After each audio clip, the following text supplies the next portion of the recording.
At $200, a Super Nintendo setup costs twice as much as the old system. For the money, the company promises better pictures, sound, and adventure.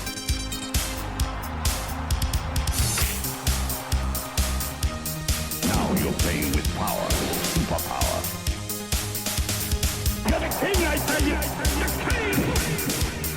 Only for Super NES. Only on Super NES.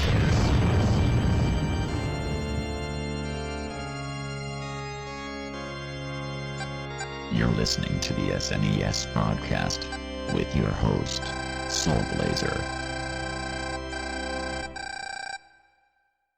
Hello, folks. This is Super NES Podcast, episode 191. These are your regular hosts. I'm Greg. He is Joe. Hi. And we're covering a game, technically it's Joe's pick, but it's kind of a game both of us were very eager to explore because we were told about this obscure game by somebody who was on the podcast recently, like fellow podcaster Kris, during a recent how'd you describe that, Joe? A trivia? Trivia fest? It was a trivia episode of Stone Age Gamer, which it's not family friendly. I'm going to throw that out there, but I am going to suggest that you definitely, if you're okay with that content, look for it. Look up Stone Age Gamer in that particular episode. I don't have the number in front of me, but we had a blast, and somehow, spoiler, I came out on top. Like, I still don't know how that happened, because I'm usually pretty bad in situations like that. But yes, thank you, Kris. Honestly, like, we're gonna get into it, but this was fun. So debate commenting for us, Kris themed a lot of the trivia questions to be Super NES related, and one of the games he used for one of his answers was a game that Joe and I never heard of. So the game's called The Twisted Tales of Spike McFang, which is definitely like a very oddball sounding title, but yeah, he said he really enjoyed it. So it's like, well, okay, this sounds interesting enough. Let's check it out. So that's to get covering like this episode. So start off with. This is actually the one game of a trilogy featuring this character that was made. This is the only game that came out in North America. So this game is a sequel to a game called Makai Prince Dorobokchin, which only released in Japan for the TurboGrafx 16 a couple years previously, like for this one was. So and in this game in Japan, the Japanese always have the Japanese always have these like really cool titles. This one's no exception. This game in Japan, it translates as Super Demon World War Little Dorobo. So they definitely Americanized the title and some other things, which we'll get into here a little bit here when they brought the game over to like the West. So yeah, because the main character, who's called Spike in this version of the game, was known simply like as Dorobo, like in the Japanese version of the game. So that's where that name comes from. So the characters would also appear again in one more game in Japan, Super Naxit Open, which is a golf game of all things. The Super NES. So it's like Kirby's not the only she's not the only French character to show up like in a golf thing game, I guess. So interesting. But anyway, so these games, like all three games, are developed by a company called Red Company, which is still active today. They were around. They were founded in 1976. They started making video games in 1985. And they're still publishing. They're still developing. Still developing stuff today. As you would expect, being a Japanese company, most of their games were Japan only. They've done a lot of like anime games. They've also done a lot of like virtual novel games and whatnot over the years. Not too many other games have come out in North America, but a few of them have that may be recognizable to listeners. Gate of Thunder, the Turbo CD, which is actually I've heard it's a pretty good game, was one of their games that came out here in the West. Along with sequel Lords of Thunder. They also released over here the Gungrave series, which you may have heard of, Joe. Yep. And also the Sakura War games are also there. Oh, okay. So,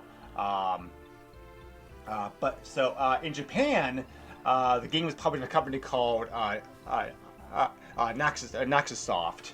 The North American version of Twisted Tales Spike McFang was published over here by Bulletproof Software, which we've already covered before in a previous previous podcast. They also published a Yoshi's Cookie. So, Japan, the game came out in March 1993. It was a very delayed release in North America, probably because they weren't sure they wanted to bring the game over in the West first. The game didn't come out in North America until June 1994. Of 1994.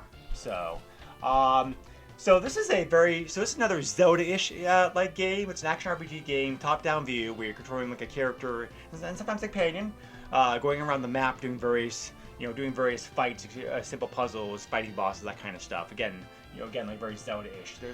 There's money, there's hit points, there's experience, like the drill by now. So, but the actual plot and gameplay of this game is pretty unique. Joe, this is kind of a bonkers plot. Do you want to take a shot at trying to explain this, because you did a pretty good job with it last time? So, yeah, this is a pretty good bonkers plot. And actually, one of the notes I have is that this is a Saturday morning cartoon turned into a video game. So, basically, the evil Van Helsing has taken over the land and has different minions that have been sent out to take over and occupy these lands and whatnot. And it's up to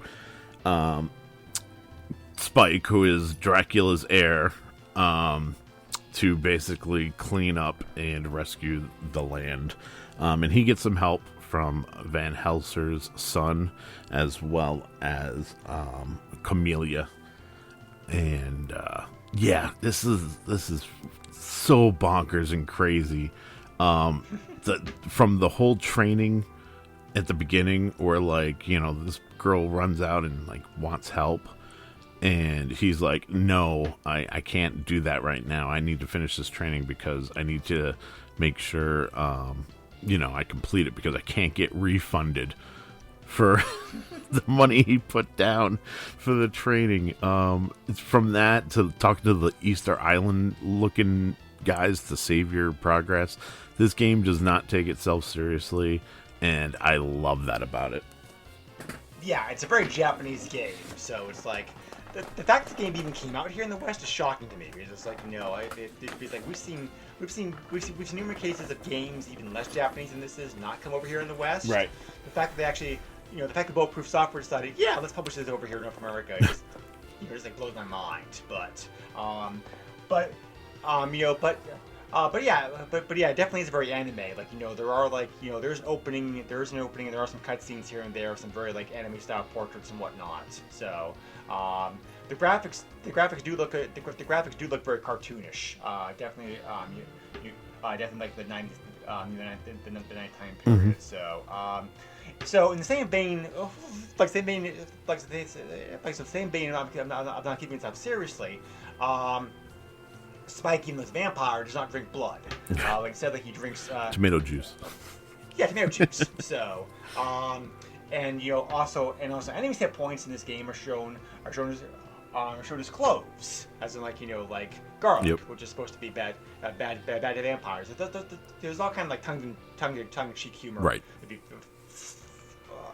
found like this game. So, as you progress in the game, you also gain experience, go up levels.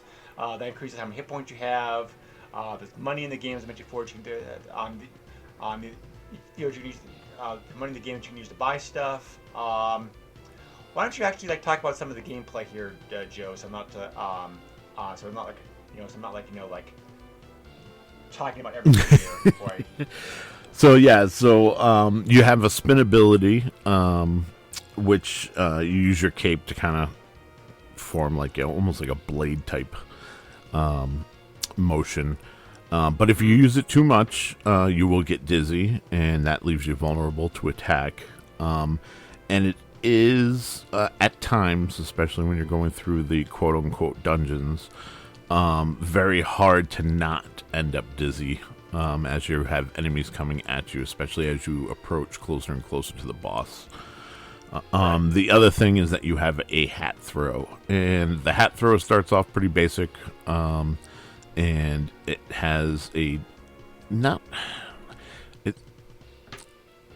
it's hard to explain. So like they each different hat that you can get, which you can buy and upgrade your hat down the line.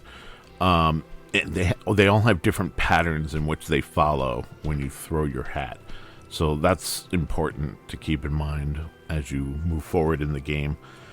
And then the biggest thing that I found to be interesting and yet almost so good was the card system. Getting cards was cool. I love the idea that you have magic abilities that are tied to the cards, and the cards are really cool because it covers your typical RPG fantasy type of magic, but also like you can have swarms of bats come in and attack enemies, fish fall from the sky, there's tomato juice or tomato can cards that'll instantly fill up your health, which are very helpful later in the game especially, and then they have companion cards that help, with the companion actually being useful, which we'll get into. But like, you eventually get a companion. It starts off with just you, but you eventually get a companion, and the companion, for me at least, it just seemed like the companion was useless, in my opinion. And the only way they were kind of helpful was like if you were able to position yourself to where they were in the line of fire of an enemy, and then they would attack. I don't know if you had that issue or not. Yeah, the AI for the companion is not very good. Yeah, so the companion card kind of helps with that a little bit, not too much, but it is what it is. For the most part, and I think you'll agree with this, Greg, you're going to be grinding a little bit for levels. There is some grinding you have to do with this game. Yeah. Yes. So like this is the best advice I can give for this game is like grind, kill everything you see, everything. Kill it, just kill it. Get that grinding mentality in, and if you end up getting any cards, whether it's through combat or through the store, save those for the boss, because wow, the difficulty curve in this game is crazy. The tutorial obviously is a breeze. The first dungeon / going through the castle, for the most part, was pretty breezy up until I got to the boss. And I mean, so breezy that, like an amateur, I did not talk to the little Easter Island weird-looking dude and save my progress. I just went right into the boss fight, thinking that I was King Doodoo and was able to just, mow down the boss, and got destroyed, which resulted in me having to start all over from the beginning. Yay. Yeah, so I ended up saving like every opportunity I had at that point, and I even because of the fact that the save points are so few and far between, which is a pain, I ended up starting using save states. Yes. Just because it made it a lot easier. But yeah, I mean, that's the general gist as far as combat and like the way the game kind of plays. Anything you'd like to add? So it's it's kind of a hard game to describe because it's like there's so many contrasts in this game. It's like I can't see a Western game being designed with all these elements in mind, because it's a very odd in some ways how the game operates. Like, for example, like Joe mentioned, how the difficulty level increases through. That's like very true. On the other hand, though, this game was marketed in Japan as more toward a younger audience. Right. Like they didn't see this game as being, they didn't see this game like being very challenging. Actually, the U.S. release of this game was increased in difficulty a little bit. We'll talk about that here later on. Okay. But the game definitely was themed more toward a younger audience, like in Japan. For another thing, though, this game does require some grinding, and the grinding actually accounts for a good part of the game's length because the actual game itself is like fairly short. This is actually for the most part, if it wasn't for the grinding, this would be like a very like breezy RPG, like for sure. But because just to give an example, like you look at the walkthroughs of this game on YouTube, they all have the grinding cut out. Yeah. So the actual gameplay itself is about 2 hours. But then if you tack on the grinding, that's another 2 to 3 hours. Yeah. So you spend more time grinding than you actually do like playing the game, which is frustrating in some areas for sure. Yeah. So, but still, even with that in mind, the overall game is only like 4 to 5 hours. Mm-hmm. So it's like, this is like it's definitely possible. It's definitely possible to beat this game in one sitting. Even like so inclined. So there's something to be said for like a shorter RPG games. I will give it credit for that. So, but still, $60 for this game back in the day, no way. I'm like, this would be like, this would be a rental game period. Yeah, so, absolutely.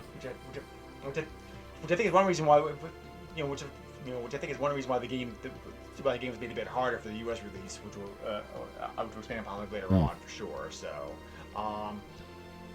but yeah, and then also another aspect of difficulty is that like many old school RPGs, this game does not telegraph to you very well what you have to do next. Yeah. So I definitely had to look at a guide a few times to figure out where I was supposed to go next or do next, advance the plot or whatever. So I personally found like it was in the quote unquote dungeons is where I was running into issues. They can be very maze like. Biggest thing was like in the first castle, like I think it's the first castle, where like you're trying to get to the first boss, which is like a cat lady, and there's a point where like you have to walk across like almost like attic beams to be able to get to a specific area where there is a key and there's a spider mini boss, if you want to call him that. He's a bullet sponge for sure. But once you get him, on top of like, why can't they just let you grab the key? The key drops off and you have to go backtrack to get it. But like it's things like that were very frustrating. Because it's like the first time I went through, like I didn't realize, like I completely bypassed, like I just was like, oh, follow the beams, get out, move on to the next part. I didn't realize I had to like go loop around, take another set of beams, go find where the spider is to get the key. Like I didn't find out until I found the door, and I was like, oh, there's got to be a key somewhere around here, and then I'm going to look for the key. So, and that happens in every single quote-unquote dungeon. For the most part, I found this game to be, it's pretty linear. Like, you go through, you have a town, you kind of get some exposition as far as, like, where you are story-wise. Then you go to the quote-unquote dungeon, whatever that may be, and then you get, you beat the boss, and then it's like, more exposition, move to the next town, buy whatever you need to in the stores, and then move on to the next dungeon, and it just keeps going like that. And it's different because I feel, and maybe you'll agree with this, I feel like because of how maze-like some of the areas are, I feel like at some point this was designed to be more open than it actually is.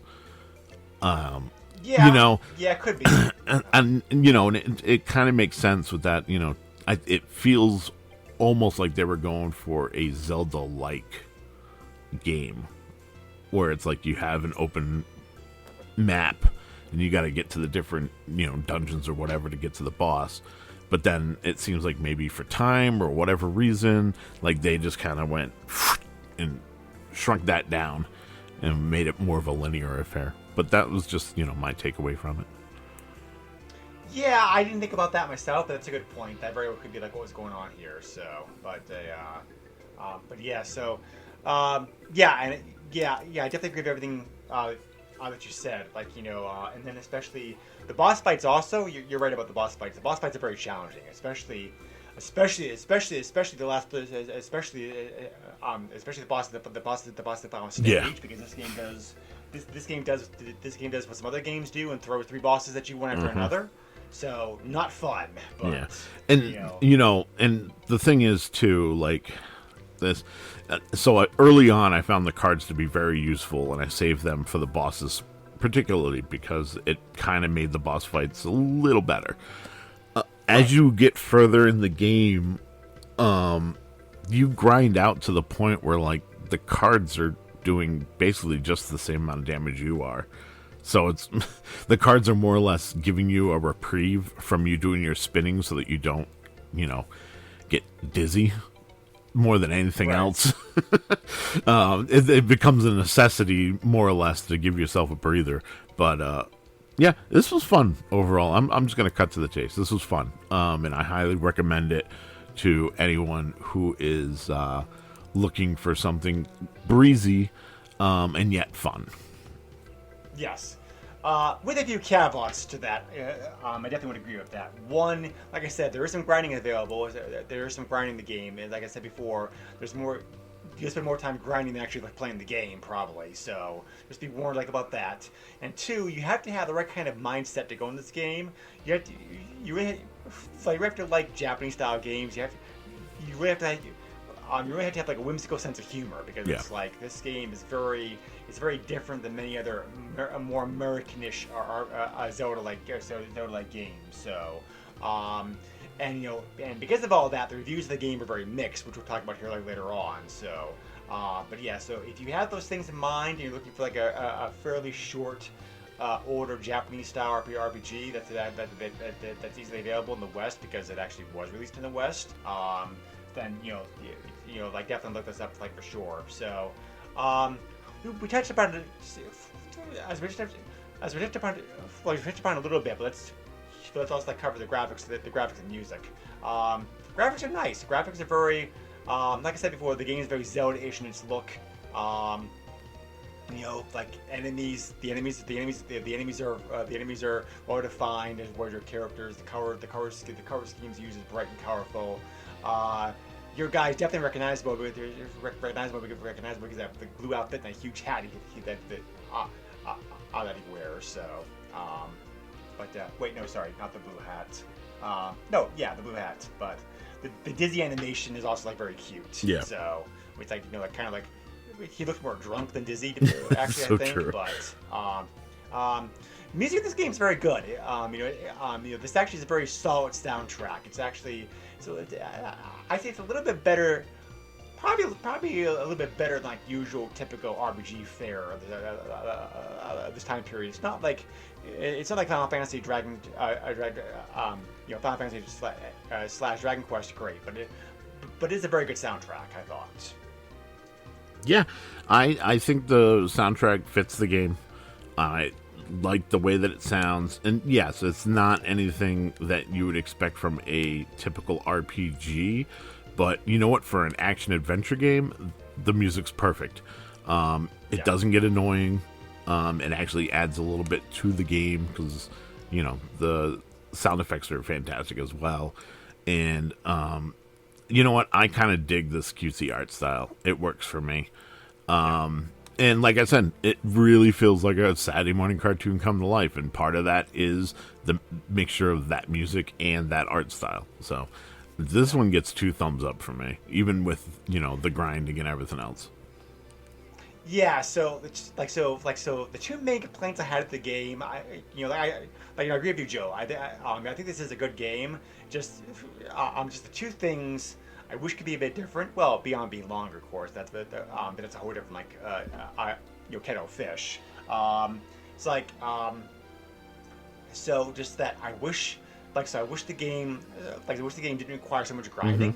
And I also, I'm not a big fan about the attack system, because the cape, while nice, is a very short range weapon, and your hat most of the game does not do a lot of damage. So you take a lot of damage, especially early in the game, before you're trying to get used to things, trying to get close enough for an enemy to attack them, and then whack you first before you get a chance to hit them. So I wish you could get a weapon in the game, just like the combination of the very, very short range cape and the very long range but very weak hat doesn't really do it for me perfectly.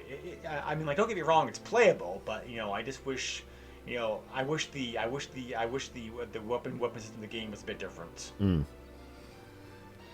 Yeah, I can't argue that. You obviously didn't have much issue with it, like I did. It sounds like. I mean, like I said, there's some issues. It just didn't bother me. You know what I mean? Yeah, it's there.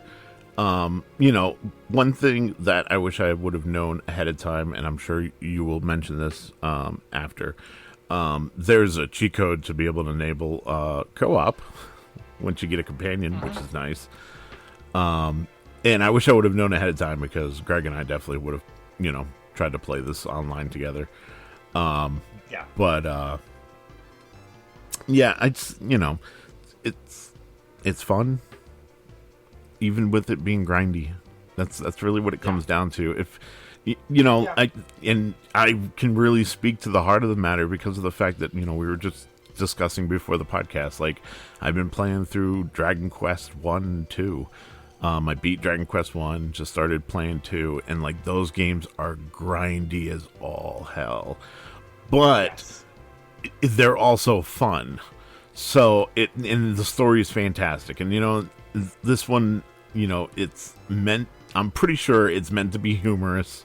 I'm pretty sure it's not it was lost in translation or anything like that.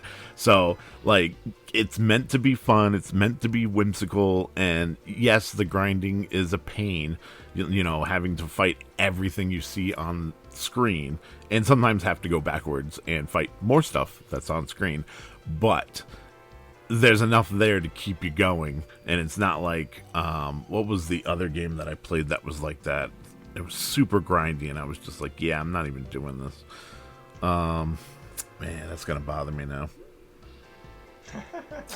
I can't think of it, but it's just there are RPGs out there that are like that you're just I'm not putting in the effort. So right, but yeah. So I actually was thinking that so you may be able to weigh in more on your thoughts about this, Joe. But it's one of the reviews, one of the more modern reviews that I thought was good by Sam Saw said that this is more in line with a Genesis action RPG as far as length and character and setting. And I'm I guess you're right. So yes and no. I do agree with that. This is on par with Century of Solaria or something like that, which was a Zelda ripoff that was on the Genesis, and that was very grindy, but also very Zelda-like. But if you were to compare this to Phantasy Star or the Shining Force series, I don't think there's a comparison at all. Those are more comparable to Final Fantasy and Dragon Quest and whatnot. But as far as the other action / RPG type games that were on the Genesis, which there's 5, this is in line with that, yes. But yeah, definitely for sure. So, so before I move on to some finishing thoughts here, on the finishing topics here, as I always do. Yeah, I definitely can see why Kris enjoys this game so much. It's very it's very tongue in cheek. It's very fun. It's very it's very Zelda-ish, Zelda-ish as far as the gameplay goes. It kind of reminds me a little bit about another vampire themed game like Kid Dracula. Yes, is also being a very underrated game, I think. So yeah, that's a fantastic game. King Dracula is at least more is at least easier to get these days because it was included with the Castlevania collection that's currently available. So compared to this game, which we'll get to in like a little bit, as Joe mentioned, there is a cheat code that allows somebody to play as Rudy once you get them in the game. If you go to the title screen, push down B, left B, up Y, right, and Y, you'll hear a chime work correctly. After you get Rudy, somebody else can play him like Controller 2, which is a nice touch. So. It makes the game a lot better. You don't have to grind as much. Yes. Yep, it does help. There's also debug menu you can access to also to also unlock additional cheats to help make this game a bit easier if you want to as well too. So most games have debug menus. They're usually taken out. This one here is still accessible by code though. In this case, the title screen, you want to push right Y, B, left B, Y, up Y, B, down B, Y, select, left, right. And done it correctly, you hear a sound. Start the game normally, then hold L and R and push start to open the debug menu. You can do various things on there. Such as being able to walk through walls by holding out X, for example. Oh, that's great. So you definitely like do that to make the game easier. Yeah, because the game was being a bit harder for North American release, which I think we may have talked about this already, Joe. So I'll try not to hammer the point in too much because I really don't remember how much time we've always been talking about this. But during this time period, it was very common for games. The popular conception is that Japanese games are harder than North American releases, and that's true of a couple examples. For example, the infamous case everybody thinks about is Super Mario Brothers 2, right. which is balls hard. But that's really the exception more than the rule because actually many games were harder in North America than they were in Japan during the 80s and 90s. Right. And the main reason for that actually is because of video stores and renting. Because in Japan there was no such thing. You were not able to, obviously there were video stores, but you weren't, but it was against the law in Japan. I don't know if it's against the law or just not, or just very frowned upon. That anyway, game renting was not a thing in Japan. So. Whereas here in North America, of course, many people played games that way. And I said before, this game's perfect rental as opposed to a buy because how short it is. So after it was made legal, to approve to rent video games because Nintendo had tried to stop it and lost it in court.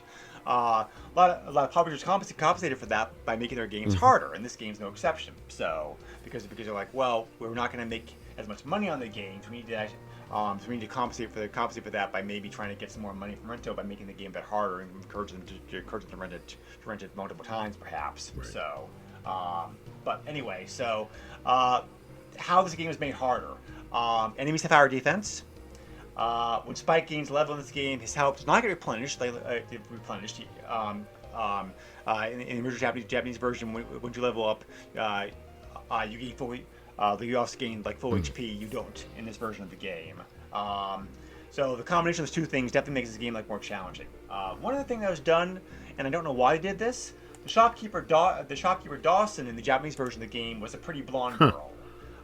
In the American version of the game, like the mummified creature. Why they did this change, I don't know. But unless they thought maybe she looked too young, perhaps. But I looked at but I looked at the picture. It seemed fine to me, so I really don't know why that change was made. But so. Anything you want to say about that, Joe? Before I move on. No. Nope. Okay. So this game got very mixed reviews when it came out, and still gets very mixed reviews today. Like I said, you have to be you have to be the kind of certain person who appreciate this game because of the humor and the gameplay aspects being used and whatnot. So on the positive side, EGM at the time gave this game high marks. They said it was a very like fun Zelda-ish type game. They like the whole they really like the whole partner system. So their 5 reviewers altogether averaged up giving the game 8.2 out of 10. Their review score. So Nintendo Power also gave the game like pretty good marks. They gave it 3.7 out of 5 for graphics and sound, 3.3 out of 5 for play control, 3.5 out of 5 for challenge, and 3.6 out of 5 for theme and fun. Saying the positive, saying the positive side had good graphics, entertaining story. The adventure takes a very predetermined path. On the negative side, they complain about the control being frustrating in some situations, which yes, and also the text scrolling too slowly. Also, yes. So those fair criticisms, I thought. GamePro, on the other hand, though, bashed the game. They gave like a very negative review. They said it was too simplistic. The gameplay storyline was just boring. It was made for like beginning gamers, which again, like I said before, I think the game was designed for younger audience in Japan. So they also criticized the cute tone of the visuals. With a particularly biting line here, quote, the pleasing graphics are clean and well done. On the other hand, so is Barney, and no one wants an RPG within it. Which is like, ouch. So, yeah. I mean, I get it, but again, like I said before, you have to be a certain kind of mindset to really enjoy this game fully. So, but yeah, this game is very hit or miss for you, depending upon what kind of person you is, and that kind of, and that's reflected in modern reviews of the game today. Yeah. So. Yep. But all right, pricing. Oh boy. I'm not sure. So I'm not sure. For example, so I'm not really totally sure, but this may be the most expensive game we've covered in the podcast for an original copy of the game. There are repros available, which are much more cheaper. I will say this right the bat. Anytime a game is hard to find, there are going to be repros available online, so you have that option as well. Too. But this game is either the most expensive or one of the most expensive games we've covered before in the podcast. So I did share the pricing before in Discord, Joe. Did you see that, or did you go in? See that, or were you going in blind? I was going in blind, and I did not see your post. Ooh, good. Okay. We can play a guessing game then. But so this game did not get a big print run here in the West. Obviously, I can see why. A small publisher. Well, I mean, Bulletproof Software wasn't that small of a company at the time period, but they knew it was a niche game. Yeah. So, I don't know how many.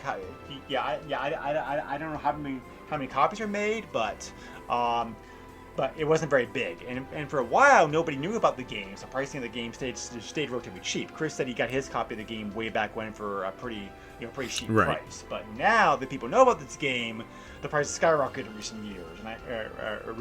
Boy, I mean skyrocketed. So, you can find the game easily enough online. 16 copies of this game were available online on eBay when I looked recently in all formats. Oh, by the way, this game was also released in Europe. It looks like too, apparently. Oh, okay. So, 20 copies of this game sold recently. Those include all regions, repros, non-repros, whatever. So you can't find the game. So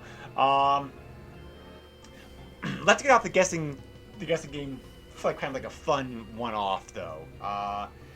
An original box for this game sold recently on eBay in great shape. Just the box, mind you, nothing else. How much do you think that box by itself went for, Joe? Well, considering that this is considered a rare and gem at that, I'm going to say at least $100. Not bad. $165. Okay. So that's crazy for just a box, but Yes. I understand collectors. Yes. Real copies of the North American cards, which again I'm going to give the same warning. If you want to buy this for your collection, make sure you're buying a real thing. Some people are not very honest sellers, unfortunately. Right. So,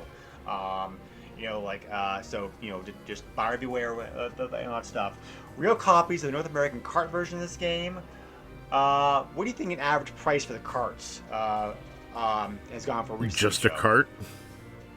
Just the carts. Well, if the box is going for 100, the cart's at least going for double that. So I'm going to say $250. Not quite that bad. 169 to 225 is the range of those the range of prices. I feel like which card it's sold from. The Japanese version of the game, by the way, is much cheaper. So if you don't care about that or have the means, you can get a Japanese copy of the game for a much cheaper price. CIB is where it gets really nuts. There were two copies. There are two copies of the two CIB examples that sold recently, complete. Good shape. They had the manual. They had the manual and everything. Just take a ballpark figure, like a price in like one of those. Complete. I'm gonna say between $600 and $700. You're pretty close. The two CIB copies that sold recently, the slightly better version of it sold for $630. Wow. So the slightly lesser one, $541. So okay. Yeah, it's pricey complete. Yeah. For somebody like Kris who has the game like their collection, I think Kris said his is CIB. So you definitely this definitely gem your collection for sure. Yeah, for sure. So luckily if you just want to play the game in physical format, repos of the game are commonly cheaply available from Asia. Cards, repo cards are $20. Repo cards in box is $40. Fixed buy now pricing. So much like so. If you just want a physical copy for your collection and don't care if it's real or not, those are like much better prices. Yep. So, but we're going to be covering another game here very shortly afterwards that may actually top this game in price. So I'm going to be curious to see which one actually is like more expensive. So stick a pin in these prices for like right now, Joe, because we'll revisit them later down the road. But definitely very fun, like Zelda-ish game. A few gripes, few complaints of the game, but nothing really worthwhile to discourage you from playing the game if you're a fan like Zelda-ish games, and especially if you enjoy especially if you have like a very wacky sense of humor, as far as if I enjoy very Japanese style games, I definitely can highly recommend this. So, and I believe Joe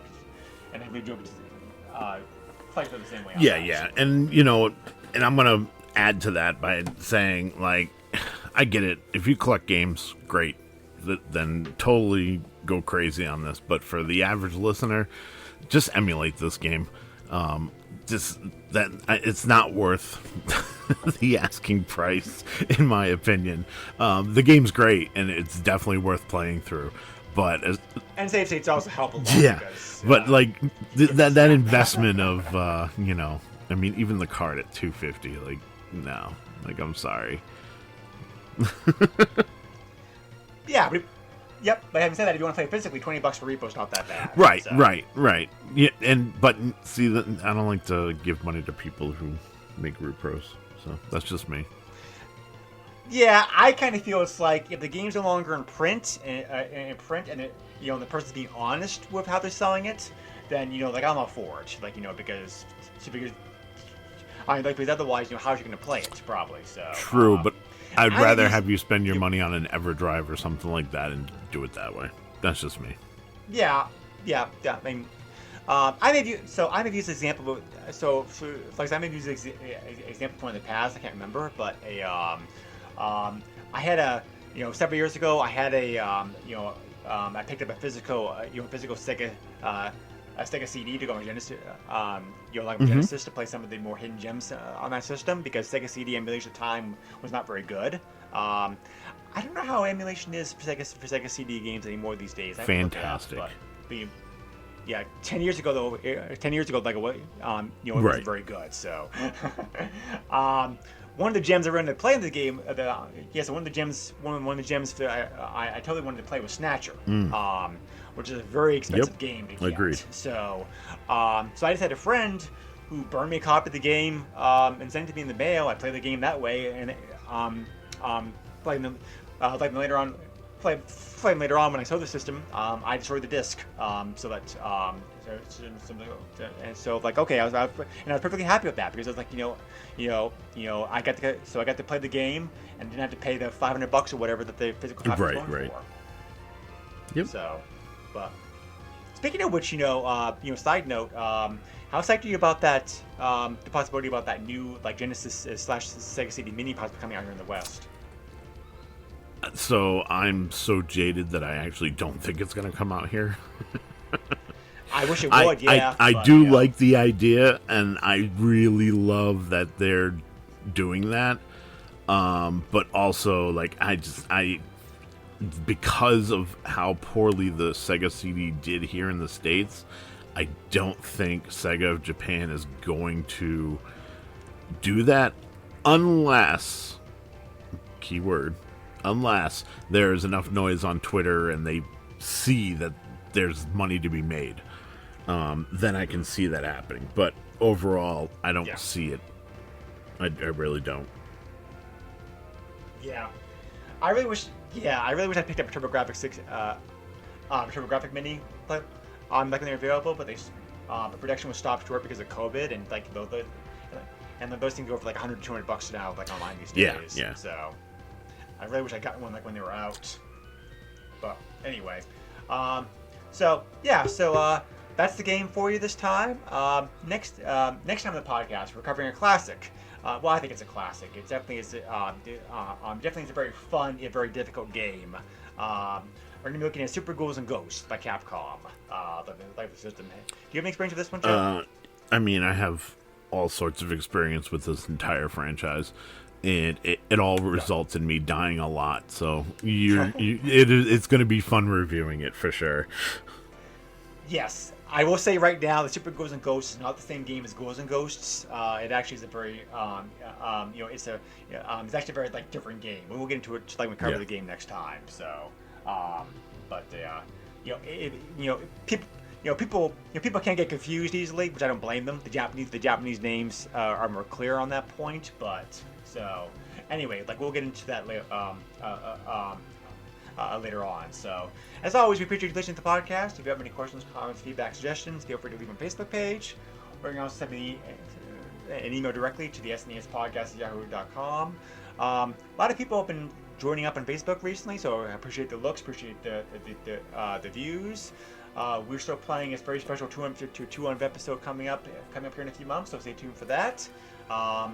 Joe, how can they reach you? You can find me on Twitter at JOESUX30, and I also have a very public Facebook that you can find me on. Definitely not family friendly. I poke my head into the Facebook group every once in a while. So if you happen to post something there, I'll end up seeing it.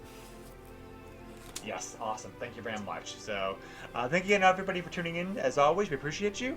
Stay safe, be well, and we'll catch you again later on next time. Take care, all. Bye. Nintendo controls 80% of the video market. But no matter how you play the game, or which game you play, things definitely have come a long way since Pac-Man. Now you're playing with power. Super power.